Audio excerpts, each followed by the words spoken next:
Fiverr community meetup. This one right here is about staying resilient in the freelance world. And I'm your host, Uni V Soul, and we're gonna talk to Dru Hepkins. But before I let Dru talk, I just want to let you know what he's about. He's been on the platform. I've been on the platform since 2013 as a seller, then as a buyer since 2016, and I know you've been in on there even longer. Because I met you, as I was, learning the platform. So I'm gonna let you talk into that, but I just want to introduce you. This Dru Hepkins is a professional musician, producer, and songwriter. He won multiple honorable mention and runner-up awards in VH1 Song of the Year songwriting contest in the years 2005, 2006, and 2007. Dru also performed as an artist and wrote several songs for house music labels Blanco y Negro, Vendetta, and Catch 22 Records. He has since parlayed some of his musicianship and music production skills into various music services on Fiverr, including a song critique and evaluation service. Dru is also a professional voiceover actor with success on and off the platform. He has worked for Spotify as the host for the popular playlist Rap Caviar, one of my favorites, Verizon, CBS, and American Express, to name a few. Dru continues his work as a voiceover actor and musician, offering a multiple gig services on Fiverr. And I'm gonna okay. And like I said, Dru, you've been on there longer than I have. So it's, I feel this is an honor for me to get up here for you. So, just bring it on in, Dru, man. Yeah, thank you. Thank you, Uni, for the flattering introduction. Couldn't do it better myself. Appreciate it. Maybe I could. I could go a little longer. Yeah. But no, thank you for that. And thank you for Fiverr for the invite. Like you said, I've been on with Fiverr for a long time, and they really helped me catapult my career. So, anything that I can do to give back, it's an honor. And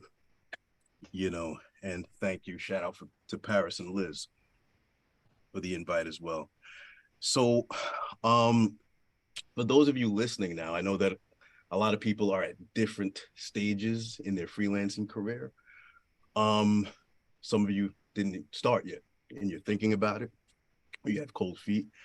Maybe some of you have started and it's just a little fledgling right now. You're looking for tips and pointers, and maybe some of you are on for a while and doing well, but you just you would like some tips and things that can improve your freelancing experience. So I'm going to go from beginning basics to more advanced seller issues. So hopefully, there's something interesting and useful for everyone. So first and foremost, for those who didn't start, I think the most important thing would be to figure out who you are and what you do. What are you going to sell? And the fun thing about life is that we are all talented. We all have talents. We all have gifts. There's something unique and special about all of us. And, part of our life journey is figuring those things out. And it's fun and exciting to do that. So what do you have to offer? What do you want to sell? I have a friend that's a singer, and I helped her get her on this platform, and she blew up. So much so that she had to pause her gigs. For some of us, it's easier to figure out what we do, because some people have a talent, like they sing. So that's a no-brainer. Some of us, you might be a lawyer. Well, that's easy, legal consultation. Some of you speak multiple languages. There are countless avenues for translation jobs. Whatever the case may be. I also have a friend that's good at video games. Good at board games. You can sell pretty much anything. There's people who want to get better at things. And if you have a skill, you can parlay that skill into a service, which is basically what I did and what a lot of people can do. So figure out who you are, what you're going to sell. The next thing would be courageous, be fearless. You have nothing to lose. You have nothing to lose. The worst thing that can happen is people don't buy your gig. Okay, so what? At least you tried. You move on to the next thing. Big things don't happen for people who sit and play it safe. too much. Don't be afraid to take risks. Don't be afraid to go broke. I did many times in my life. Sometimes you have to put all your chips up if you really believe in yourself, and your talent, and you can see what it is you're good at, and you can see yourself ahead of where your present situation is. That's what's most important. So be fearless. Um, the next thing would be patient. You know, everything takes time. Everything takes time. Some people get discouraged when they start a gig and they don't see results. You're not always going to see results, instantly. And sometimes, things, when you freelance, it's not like working at a bank. When you're freelancing, industries sometimes have waves. They have highs, they have lows, they have seasons. There's times where your phone is not going to ring. um, don't stress out. Be patient and learn the waves. Learn what seasons you get the most sales, and don't stress out. Be calm, be patient, and don't put unrealistic expectations on your industry or whatever it is you do. So be patient. The next thing, when things are rolling, uh, learn to manage your time and be disciplined with your work ethic, because freelancing is kind of a different animal. It's not working for a corporate 9 to 5 structure where you have a boss, where you're micromanaged. You are the boss.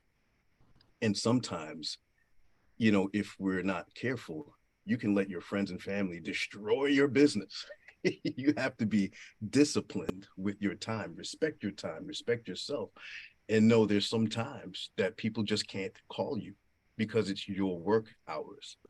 And I've had to do that many, many times. Literally, yes, I am home. And in the minds of some of the people that love you, your friends, sometimes they don't get it. They don't get what you do. What do you mean you're home? No, you can't call me right now. This is my work hours. And your discipline gets rewarded. When you discipline yourself and manage your time, there's sometimes you just can't see me, you can't reach me. And it is what it is. Be disciplined with your work ethic. And, you should see results when you're disciplined. The next thing, always be a student of your craft. We are very fortunate right now because a lot of the stuff that exists right now did not exist 20 years ago. We are in an information age where you could pretty much figure out anything online. Basket weaving, there's all these free, information sites YouTube, on all these platforms where you can find information. And this is a golden opportunity to stay sharp with your craft, whether you're doing graphic design, whether you're doing music like me or voiceovers like me. Listen to the best at it. Always challenge yourself during slow periods when there's not a lot of work. You can still do things, go to seminars, you know, definitely take advantage of the time that we live in. You can always keep perfecting your craft. And for example, me as a musician, I don't produce and engineer the same way I did in the 90s. It's not going to work. We don't use the same effects. We don't. Industries change and evolve. Make sure that you're fresh and you're up to date with the changes and with it so that you are current. So be a student of your craft so that you're always on point and a professional in your field. The next thing is a no-brainer, and that would be to always challenge yourself to deliver quality. You know, I'm a perfectionist by nature, and you know, if you're not, you'll get to that point where it irritates you to release something that's not finished or not your best. And you should have that little bug that irritates you when you don't feel that you've delivered your best for each and every customer. That's an example of you, what you do. So definitely challenge yourself to deliver your best. How do you do that? Well, one of the ways that you do that is see what the best in your industry are doing and always measure yourself up to that. Don't copy, don't try to be like whoever that is who that is. Don't copy or be that person, but their quality is what you should emulate or try to surpass. Always challenge yourself to deliver quality. And let me tell you, when I started, some of my things sounded horrible. In fact, I don't want to listen to a lot of my voiceovers or music years ago, but it took doing all these things day to day, learning that, you know what, hey, the way I was doing this is not it. There's a better way to do this, and this. Wait a minute, I didn't even hear that sound. And you just get better at what you do and you become more of a polished professional. You know, when you deliver quality and challenge yourself to deliver quality every time. The next thing would be, when you're freelancing, is to remember to be the best CEO and the best customer service servant at the same time. I'll say that again. Be the best CEO, you're the boss, but also be the best customer service. The boss in the real world make sure that his employees are doing what they need to do. So that just means you need to do what you need to do for your business. That means be polite, be cordial, be professional, be quick with responses. If someone comes to your platform and asks questions, like, always be attentive and just be the best customer service team for your freelancing gig. And when things are off and running, this is an important one because I learned to do this. Always ask the right questions before setting the order, because, you know, most of the customers that I have, they're great customers, and I have a lot of loyal customers that come back. Sometimes you get people who are a little shifty, you know, they're a little slick, and they'll tell you things vague. And then by the time you're just excited to get that order, and so you jump and you set the order, and by the time you set the order, it's, oh yeah, by the way, and I need this, and this. Oh, and I need it by Tuesday. And at that point, it will be your fault because they got you now. Because now if you give them friction, you're going to be scared because you run the risk of getting a bad review, upsetting them. So that's why before the order is placed, you get everything out of the way. You ask all the questions you need to. How long do you need this? And then you make the deal before you set the order. And that alleviates a world of problems because most customers will respect what they agreed to when you were professional enough to, you know, do that before the order. So now we're going to get into a different part of the discussion, which I call the failure lessons. You know, a lot of people tell you the good things to do, and they don't tell you the bad. And so I'm going to tell you the things where I completely screwed up. And in doing that, one of the things about me, I'm a super Star Wars nerd, and I totally own that. And with Star Wars, you know, one of the things about Star Wars is a lot of very deep spiritual lessons in Star Wars. And one of the lessons that resonated with me was when in The Last Jedi, the Force Ghost Yoda tells Luke Skywalker to pass on what you've learned. Strength and mastery, yes, but also weakness, folly, failure. Most of all, the greatest teacher is failure. So with that said, I'm going to talk about some of the things that were not the best. And I'm going to talk about my first 1-star rating. And that was traumatic. And at the time, you know, I have a few thousand now. At the time, it was a few hundred. and it was 5-star, all 5-star. And there was one customer that wouldn't let me go, and I was trying to cancel the gig because I didn't think I could do this job for him. And I was like, yeah, I gave him a couple of deliveries, and wasn't working out, but he didn't want to let me go. And I'm just like, hey, I really don't think I can work this out for you. I think I'm gonna have to cancel. He's like, no, why don't you just try again? Why don't you just try again? And we were talking for days, and the order went late, and we're still talking, and we're still talking, we're still talking. And I'm like, okay, I'll give you another draft in the morning. And then, after you get that delivery, if it's what you need, then, we'll work it out. But if it's not, let's just agree to cancel, and I'll send you the cancellation. Little did I know, at some time in the middle of the night, he just decided, you know what? He hit cancel. And I woke up to 1-star rating, failed to deliver on time. And I was devastated. What did I do? I reached out to him and I said, hey, basically told him what our arrangement was in my emotions.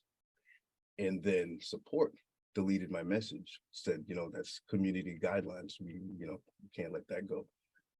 And I got even more in my emotions. And just imagine you work so hard to get a perfect rating, then all of a sudden you're blindsided by something that, somebody didn't keep their word on something. And that was my first 1-star rating. And I sat with that.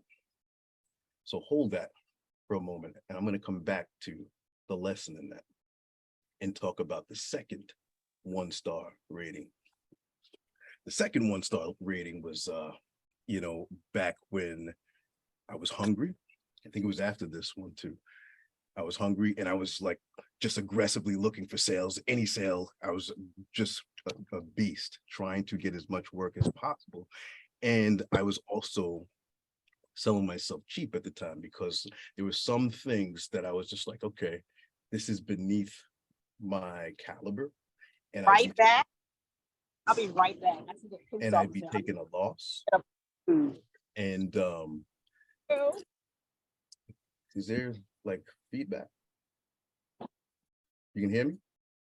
Okay. And I'd be taking a loss. So, but I still aggressively wanted the sale. So what did I do? I sold myself cheap. I saw a lot of problems with this order. This order was very sloppy, very unprofessional. The files were just disorganized. It was a bad job. But my thinking was, you know what? If I just do this job, he's going to love me. He's going to love me, and I'm taking a loss, and I'm basically paying for my own advertisement because he's going to give me a 5-star rating.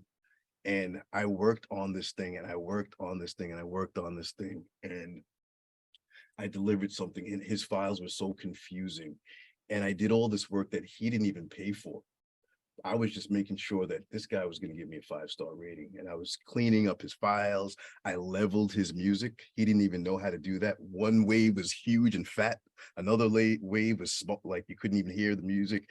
I raised them all to the same level. I worked on this thing, and I delivered him something, and it was the wrong file. And he immediately took that first delivery, went right to the comment section, and gave me a 1-star. Because the guy didn't even realize that I gave him the wrong file. He was that confused with his own music. He didn't realize that, the things that you can do. If something's wrong, you can get a do-over. You can ask for, hey, can you do this over? I got a hit. Now, what is the lesson in that? I did the same thing. The first guy, I emailed him too, like, hey, you just gave me a 1-star. It was a simple mistake. Same thing. I got emotional. Don't get emotional. This is business. And the spiritual and professional lesson in this is that, everything that happens to you, you attracted that issue. It's your fault. Nothing happens to you. You are in charge of everything that happens. You're in control. And what makes the situation significant is your reaction to what happens to you. And that makes you a professional or an amateur. Your reaction, how you handle these things. So instead of being emotional, which I was at the time, I realized I had it all wrong. It wasn't things that happened to me. They weren't mean. It was me being not professional. You know, there's something that only experience can teach you. Customers can and will get under your skin sometimes. Most of my customers are great, but every once in a while, customers can and will get under your skin. Getting too emotional can not only potentially sabotage your business or reputation, but it could potentially hurt your relationship with the platform. Like if they see you going back and forth with people arguing, doesn't look good. It's not a good look. And it can affect your longevity, your stamina for doing this. If you take things too personally and you get emotional, it can affect your ability to do this. As a professional, it's not personal. This is business, and you conduct things that way. Don't get too bent out of shape. Don't, misrepresent your business by getting emotional and get angry. Just say, you know what? Take responsibility for everything that happens and everything you do. And then I started to realize, hey, being angry is a waste of time. What did I do to cause this? So don't be too emotional. What did I do to cause this? Well, in the first situation, don't leave yourself in bad positions, because a professional wouldn't do that. In the first instance, when the guy blindsided me and decided to cancel, was that him doing something to me? No. Or was that me leaving myself open for that? When someone is still, trying to get you to do something, that's fine. But at some point, I should have stopped and said, hey, I'll do this for you, but do you mind if we update the order? Just so that, I put some more time on the clock. Done. That would have solved the whole thing. But because I didn't do that, I got a 1 star. He didn't do that to me. I did that to me. In the second situation, when the guy gave me a 1 star, know which customers to avoid. It's just like dating when you see red flags, like when you're on Tinder. Hey, you know what? That last comment, that's going to be it. The same thing with business. There's red flags. When a customer, for example, when a customer doesn't respect your rates and keeps trying to lowbar you and get you to do things cheap, that means he doesn't respect your industry. He doesn't respect the level that you are. It's a bad sign. And I had lots of bad signs with this customer, the quality of his work. I knew I was selling myself cheap. And don't do that. Don't sell yourself cheap. So don't be too desperate. Don't sell yourself too cheap. Be a professional. And I set myself up for that experience as well. He didn't do anything for me. I know what I did. I was looking for a sale, any sale, at any price, and I paid for that price. So take responsibility for your actions, and know that in this industry, you know what? No one's going to teach you that but experience. Don't go after every sale. You have to be smart. You have to be sagacious. And wisdom teaches you, hey, there's some things that you have to leave where it is. You know what? This doesn't sound like a good work relationship. So even if it's $5,000 or whatever, you know what? My spirit, my gut, something's wrong. I don't think I could take this job, and you'll be better for it. Last, but certainly not least, is to know that all is mind. So with that, whatever you're doing, you should visualize your success. You should see it, own it, and claim it. Stay positive. And when you keep a positive mindset, that's the foundation that makes it possible for success for anything and anything in life. All is mind. Stay positive. See your success. Own it and claim it. All right. All right. I like it. I like it. Yo, you you touched on something. You know how in the beginning you're like, oh, I want to sell, I want to sell, I want to sell. And you know how you said it's like, yo, you're learning through experience. It's crazy because when you don't have any sales and you're just getting started, that is the thing. Like, because you can wait for a month, you might get to sell, right away. It could be, you don't know. And so I think that is something to touch on. It's like being patient and also going after it. But I don't know if there's any way around that. I don't think there's any way. I think that you kind of nailed it in the head where it's like you got to kind of be patient with yourself and then kind of use that information as you're getting the sell to kind of fix your business, because that's really it. You sticking around to fix the business. Right. And you're patient, but also proactive. Yeah. In your down periods, like you keep upward mobility. There's always things to keep doing. And like, I would practice voices.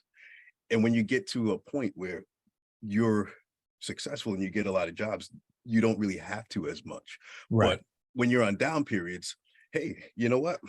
I'd sit back, throw on some cartoons, and just do all these crazy voices and challenge myself. Sorry, I talk all day, so like I'm like that right now. Challenge yourself with something. And when you're patient, be actively patient. Doing things in the downtime, but yet be realistic. Don't beat yourself up, and just be resourceful and work on things in the downtime. But yeah, be patient. So I got there's a couple of questions in here. One of the questions is here, I'm gonna answer it live. In freelancing, most people, and my personal experience, the person is Sabiha. I hope I'm saying your name right. So in freelancing, mostly people, and my personal experience shows that there are always a season in freelancing on Fiverr, like a few months when the gig is on peak, and there are months when you didn't get even a single query. What do you say to that? You've been selling for a while. It ebbs and flows. Yeah, there's ebbs and flows. There's ways out of that. And one thing that can happen to you, I'm not promising that. What keeps me afloat in some of the down periods is when you're able to score relationships with repeat sellers. Mm-hmm. Like, there's a few jobs that I do every week. I'm committed to them every week. So if there's a down period, I'm still good because I have, contractually, I have people who I have jobs every week. It's not always going to be that way, but when you're doing this long enough, right? And I want to keep people positive and hopeful and know that is possible. When you're doing this long enough and you're doing good work long enough, you're going to be developing relationships with people and clients and customers, and they will hold you down when you get enough, customers, and keep that in mind. Don't get discouraged. Don't get scared, because fear is not that vibration is not going to help you at all. Don't be afraid. Use that concern, that intelligent concern. Hey, I'm not getting a lot of jobs. What can I do to fix that? Change the algorithms. Change the keywords a little bit, play with this, play with that, try this new gig. There's always things that you can do to use that concern to work on something. But like you said, there's ebbs and flows, there's ups and downs, and expect that. Don't let that defeat you. You'll build up. Yes, and in same those months, like in every month, like from the March to June and July, my month is like down.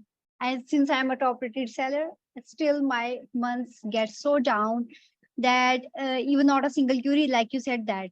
I tried everything, but after that months, a period of that month, my rating got again on the top list, and I get so much notifications and queries. So do you think that specifically there are some months where people don't get queries, or it's just a state of mind? Yeah. What is your industry, may I ask? It's WordPress. WordPress? Yes, okay. WordPress design. Yeah. Yeah, well, with most industries, and I learned that there's high periods and low periods. I Hmm. don't, I don't know too much Mhm. about your industry and Mhm. the need in that market, but there is ups and downs that that just we need to expect that. But All there's right. always things to do, and there's always things to do to diversify what you do. Right. I build websites too. Don't worry, I'm not building that gig. No, no competition for me. But I have a WordPress site.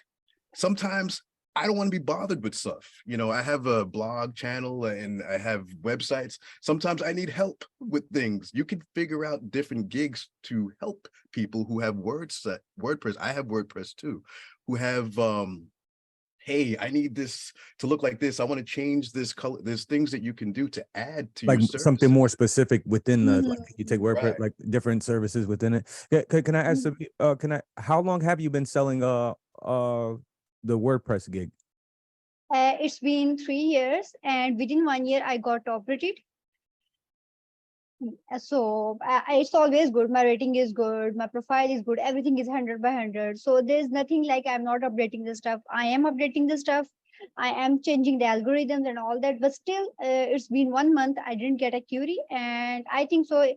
Still 1 month is left, and after that, my gig is going to be on the top of the list. Mm, good. But yes. Yeah. Drew, Sabia, thank you for the question. I'm a answer another question because I think it ties into what you were asking too, as far as being slow.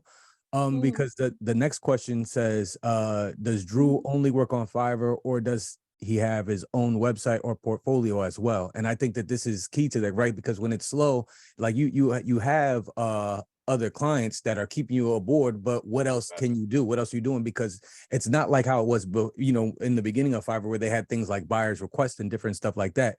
Right. Now this is a different thing. You really gotta, you can wait and you can mess with the algorithm thing, and you Right. could try to, of course, update your gigs and do different things, see what's out in the market.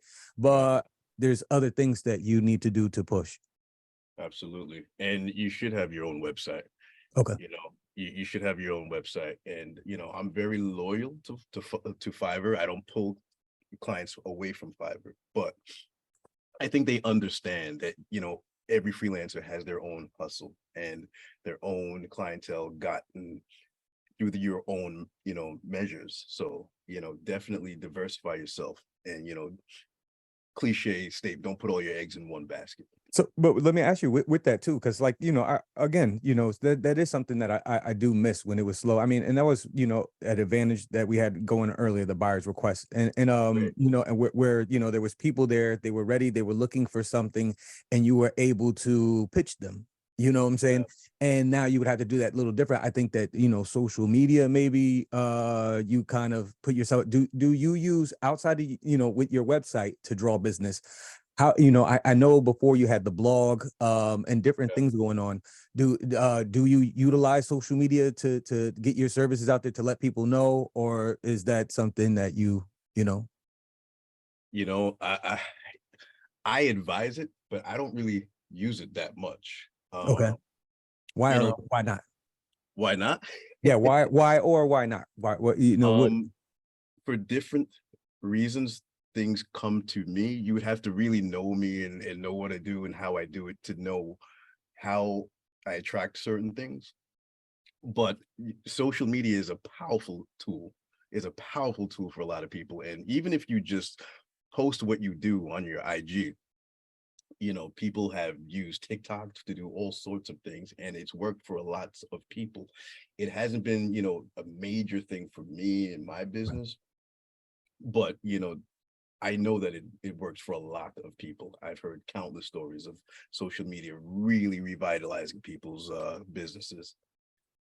So then, okay. So, outside of social media, so again, when it's like slow, staying resilient, while it's slow. So what are some of the other things that, do you, I think you said you take lessons, or like, what do you do in that slow period to occupy your mind to because the business, I mean, it's just going to be, it's a natural thing. I mean, sometimes it's not even seasonal. It can vary from year to year. So when it catches you off guard, how, what kind of things do you do to, what I'm saying, to pass that time where you're not biting your nails like, oh my gosh, well, Yeah, I think that it's a good idea to have, multiple gigs that you're an expert in, because, there's ebbs and flows with every gig that you have. And the more things that you do, the more gigs that you offer, when one is down, another one picks up. So the more that you have yourself featured other places, and the more that you offer different gigs, you don't stress out as much if, maybe your main gig is not hot this month. Something else that you have to offer, you're getting a few gigs here and there. So, that's what I was saying to Sabia, I believe her name is. Like, I believe. I hope I didn't. I hope it.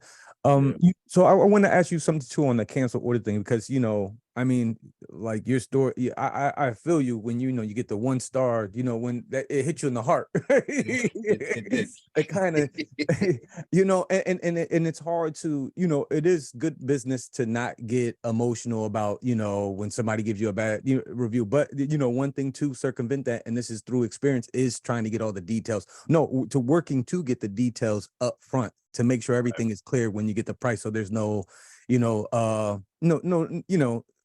everybody's on the up and up, Right. So, but it avoids awkward back and forth, because you don't want to upset the customer by demanding something after the fact. So you want to get it cleared away before the order started. And you're trying to mitigate any canceled orders. You want to make it a win-win for everybody. You don't want, Right. you know what I'm saying? You don't need the cancel order, that you don't want to waste the customer's time. You want everybody to be happy, so the thing is that now I think it says Fiverr is now letting customers review canceled orders now. That's the new information that came in. So Fiverr is letting customers review canceled orders. And do you think that poses an additional challenge for freelancers? Absolutely. That's an interesting decision, because you got to be mindful that there's people, that might be disgruntled, that might be vindictive. And, a canceled order, if the seller decided to cancel the order, that should be the end of the exchange, in my opinion. But that could be a slippery slope, but we'll see how that plays out. There's I think most of my canceled orders were mutually agreed, so there was no crazy things going on. But just using my imagination, I know that there's certain situations where that's not the case. I've known, because I've read some of the posts on the community boards, and it's true. Sometimes people try to bully you with ratings, and when they have you trapped, they try to bully you because you're afraid of getting a bad review, and you can't give vindictive buyers that kind of power, to even go after you when you cancel. I don't think that's, I don't want to question. But it's far.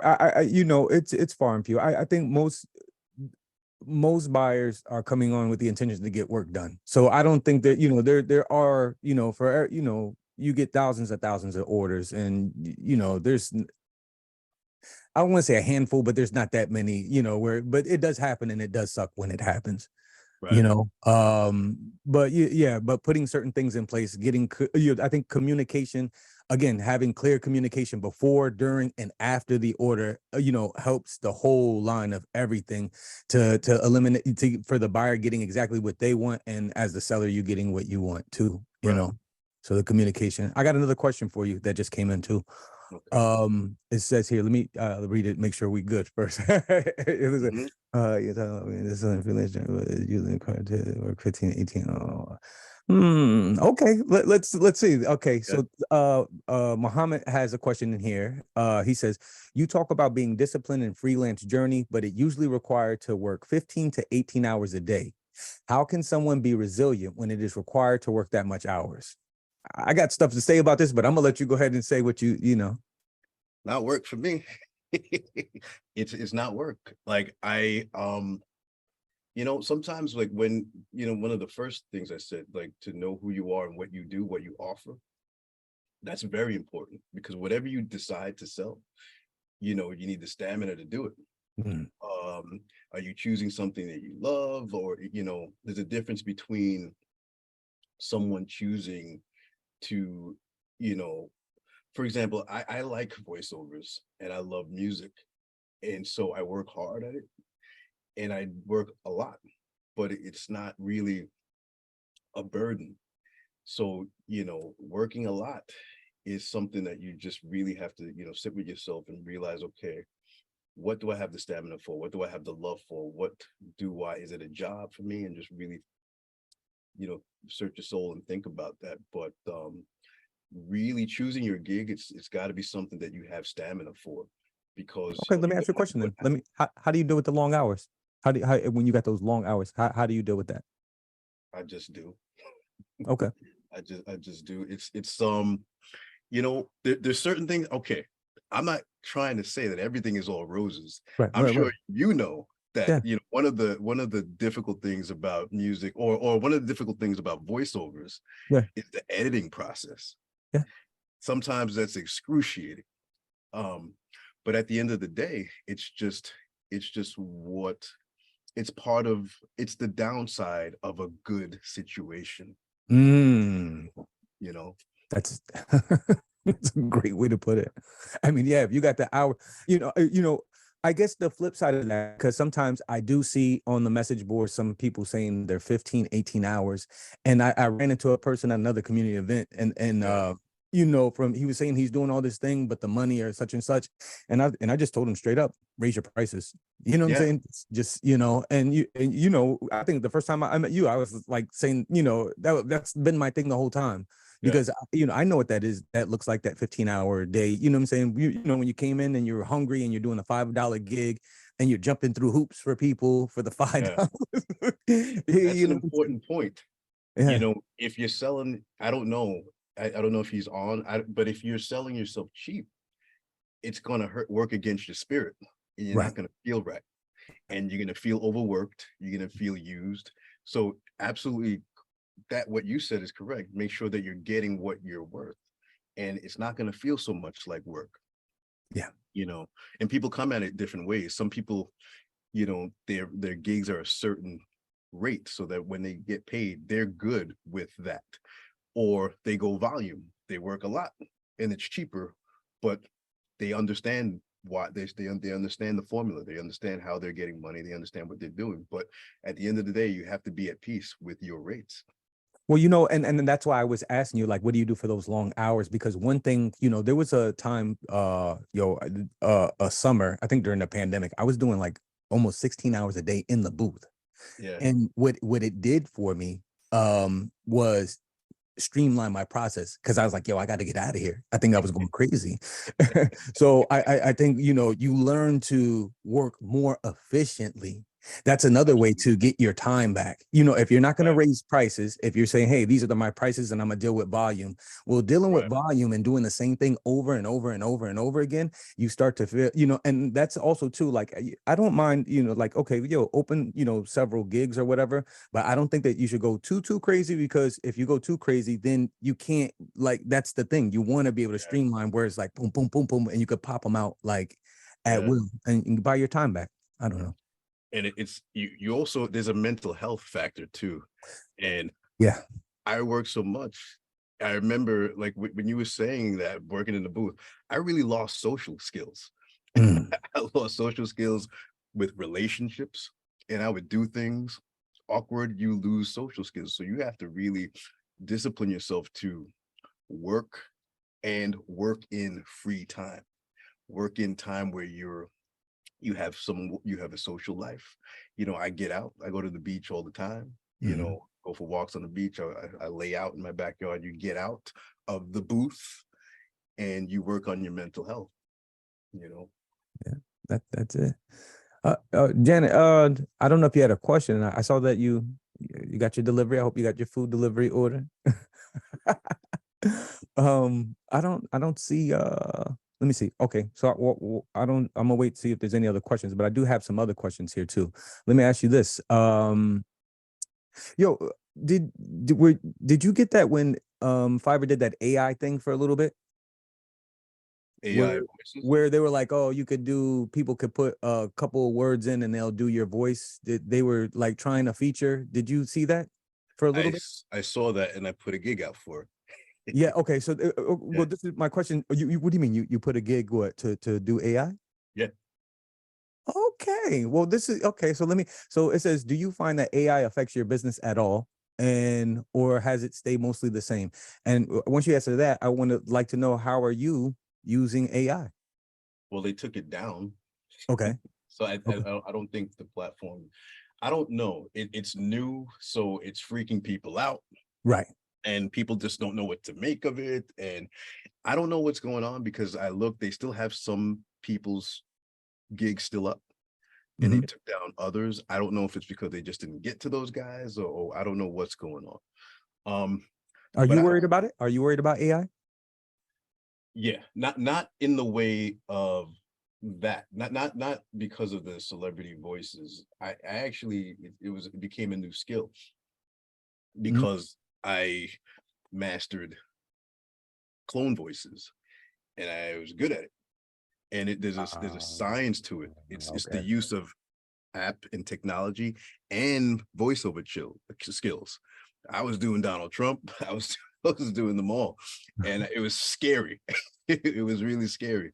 I'm not afraid of that. What I don't like, what raised my eyebrow, is all those computer AI voices. This is so and so that they're advertising to people. I saw that as a threat to the industry, to the voiceover industry. AI is a threat to a lot of industries, not the AI clone voices so much, but the fact that AI is trying to take over voiceovers, period, and pitch to companies to use these weird robotic lifeless AI voices, and people are actually using it. You can hear it on TikTok all day. This is my friend. And that's like, people are really using this. And AI is threatening all industries. You go to McDonald's, there's automated, you check yourself out in stores. So the technology is threatening the workforce for every industry right So now. what are you doing to stay ahead? Or are you just riding the wave, seeing where it goes, or you just getting, I'm a bear down into my craft anymore? Like, yeah, at the end of the day, when you're good at what you do, you're not worried. Any real company, like I got off with American Express. American Express is not hiring some goofy like AI thing. They have a lot they have a lot more in their coffers to pay real voiceover artists for real work. Most companies, they're not interested in AI voices. The smaller guys, there's going to be a hit. right. There's going to be a hit for every industry with the technology of the day, but I wouldn't worry. You just have to ride the wave and diversify what you do. Well, I also think that what you're saying too, I think that too, like, again, going back to the being resilient in the low time, it's like ride the wave with what you do, but also too take that low time to get tight in whatever it is that you're trying to do. Whatever that you're saying is, this is me, like, get super tight in it so it's undeniable. I think that, a lot of people kind of like oh, I want to do this, and they kind of do things for money, and then there's like, oh, there's no money there, and it's like, yo, if you really want to do the thing, really do the thing, and take that low time to really get into what you're and I'll give you an example. Like, before we were talking, before everybody got on, I told you I'm almost into a 2-year slump. Like, it's going slow, but in that meantime, I got certified in Pro Tools. Nice. You know what I'm saying? As an operator, right? Yeah. So in those, so in different, and just different things like that. And it's like, because I know it goes, and then just learning to manage money and manage the time. Yeah. So but I think that just in response to well, in regards to what we were talking about, the overall thing, that low time, just getting, not being so tied into AI and nothing like that. Take the low time to really get into whatever you're getting into. That's my take. Absolutely. And I don't live in that fear of vibration at all. Yeah. My mind is strong for what I'm doing. If you know that you're good at what you do, is there a little a threat? Yeah, Yeah. but is it gonna impact me? Not really. It should get you up and just let's get it going. So I want to ask you But, another. yeah. So you started off working in a 9 to 5, correct? Before Yeah. everything. Okay. So then after you decided to pursue freelancing, was there ever times that you wish that you stayed doing a traditional job? No. Oh, okay. Okay. Expand. And I've been through being broke. I did promotions and all sorts of things when I left corporate America. But it got so bad. I remember that I would take breaks. I remember smoking at the time, just cigarette breaks, bathroom breaks, just to sing songs to myself in the phone, just to do all sorts of stuff. I'm just like, got to the point where it's like, you know what? I'm a creative spirit. I'm a creative spirit. I'm torturing myself. I'm smothering my gifts, right? And I'm not supposed to be here. And it's against myself. It's against my maker. It's against everything that I am to force myself where I don't belong. I have to let it out. That thing that's in me, I have to let it out, not force it somewhere. So, and it goes back to what I said, being brave, being courageous. Went out without knowing. I left the comfort of a corporate gig, check every week, to not really knowing what I was going to be doing and just kind of finding my way. But I still knew in my brokest days that, yes, this is the path, so there is no regrets. Were you just fed up? I mean, when you're at the corporate gig, were you just fed up? Like what made you like, yeah, because you realize it was a choice the whole time. Things just don't sometimes, in the best situations, things just don't work out. When you're not supposed to be there. Right. It could be just not getting along with people at work just don't like you, they don't get you. Some instances where people just think you're weird. There's just when you're not supposed to be in an environment, there's nothing wrong with you. It's just you're not where you should be. And you need to respect that and honor your instincts and follow your instincts. Don't stay where you don't belong. If you really just close your eyes and just tap into what you feel, you'll know that this environment that you're in is either right or wrong for you, and you should follow that. That's what, I'm gonna let you go, but I want you to add on to one more thing, add on to that, right? This is one question, for another piece of advice for people getting started on Fiverr, one key of advice that they should have in mind for not people already in their journey, people just getting started or wanting to get started. The bonus piece. The bonus. I think I covered it in the first question, the first point rather, which is to know who you are, what you want to do, what you want to sell. I remember when people wanted help, it's like my first thing I want to know is, okay, what do you do? What do you want to do? When with some people it's easy because one of my friends, she's a singer, she's an amazing singer, so it's easy what she's going to sell. Who are you? We all have talents and gifts and things that we're good at. So know who you are, know what you want to sell, believe in that thing, and that's your foundation. I said, I can't, when you said, like, I can't let you go now because you just said, believe in yourself. Because also too, is there a part, like, how do you know that your thing is good though? Like, because you could believe in yourself and I'm not getting no sales, but you believe, and it's like, it's just not right for the market. You really need to tweak it. Like, what about being honest with yourself? That is a great question, because one of the things that's really good about this platform and platforms like Fiverr is that you can just put the show on the road, and the reactions, the responses, your reviews, that tells you how good you are. That's right. In real time. And so if you're getting, reactions that are like, lukewarm, or like you're getting 3s, then that's what it is. What you have the responsibility to not just stay there and accept that. Wow, maybe I can work myself up to this and start getting 4s and then 5s. But when you're able to do these things nowadays and just put the show on the road, you can learn in real time how good you are by the reactions that you're getting. Yep. No, that's it, man. Okay. All right. I think that's, well, I mean, anything else you want to add on? You hit everything. Let me see if anybody else got any questions. Let me look real quick. The Q&A is done. Hi, Janet. How you doing? I got the hat. All right. Nah, that's it, G. Yeah. No, it was fun. It was my pleasure. Yeah.